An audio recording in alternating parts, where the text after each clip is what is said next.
പാലക്കാട് ജില്ലയിലെ ആലത്തൂരിൽ നിലകൊള്ളും മായാസദനം വിഷ്ണുമായ കുട്ടിച്ചാത്തൻ സ്വാമി ക്ഷേത്രത്തിൽ എല്ലാ അമാവാസി ദിവസവും നടന്നുവരുന്ന ശക്തിപൂജയിൽ പങ്കുചേർന്നാൽ ഭക്തരെ ബാധിച്ചു നിൽക്കുന്ന ശത്രുബാധാ ദോഷങ്ങളും ആഭിചാര ദുരിതങ്ങളും വിട്ടൊഴിയുമെന്നതും ഭക്തരുടെ അനുഭവങ്ങൾ തന്നെയാണ്.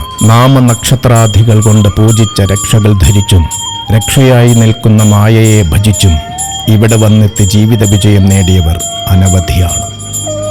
സ്നേഹബന്ധങ്ങൾ തകർന്നു പോയവരുടെ കണ്ണീരൊപ്പിയും കുടുംബകലഹങ്ങൾ കൊണ്ട് വലഞ്ഞവർക്ക് ശാന്തിയും സമാധാനവും നൽകിയും അഭിവൃദ്ധിയേകിയും കൂടെയുണ്ട് മായാസദനത്തിലെ മഹേശ്വരപുത്രൻ. മായയാൽ തീരാത്ത ദുഃഖങ്ങളില്ല, മായ പ്രസാദിച്ചാൽ മാറാത്ത സങ്കടങ്ങളുമില്ല.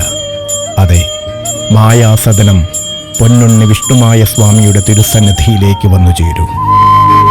കലികാലത്തിന്റെ വിനകൾ തീർക്കുവാനും കലിയുഗത്തിൽ ഭക്തർക്ക് വന്നു ഭവിക്കുന്ന ദുരിതങ്ങൾക്ക് ശമനമുണ്ടാക്കുവാനും മായാസദനം വാഴുന്ന പൊന്നുണ്ണി മായയെ ഭജിച്ചാൽ മതിയെന്നാണ് വിശ്വാസം.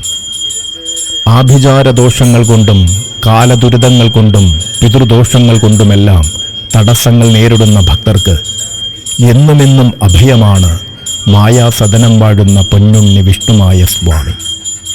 പാലക്കാടൻ മണ്ണിലെ ആലത്തൂർ മായാസദനം വിഷ്ണുമായ കുട്ടിച്ചാത്തൻ സ്വാമി ക്ഷേത്രത്തിൽ വന്ന് പ്രാർത്ഥിച്ച് വിദ്യാമണ്ണം കർമ്മങ്ങൾ അനുഷ്ഠിച്ചവർക്ക് സങ്കടങ്ങളും ദുഃഖങ്ങളും നീങ്ങി സദ്ഗതി കൈവന്നത് അനുഭവമാണ്. സന്താനങ്ങളുണ്ടാകില്ലെന്ന് കരുതിയവർക്ക് സത്സന്താന ലബ്ധി കൈവന്നതും ജോലിയിലും ബിസിനസ്സിലും തടസ്സം നേരിട്ടവർക്കത് മാറി പുരോഗതിയുണ്ടായതും ഈ മണ്ണിലെ ഭക്തനേർ സാക്ഷ്യമാണ്. വിളിക്കൂടുന്ന തമ്പുരാൻ തന്റെ പൊന്നുണ്ണിയായി വന്നവതരിച്ചില്ലേ, വിഷ്ണു ചൈതന്യത്തിൽ ആറാടി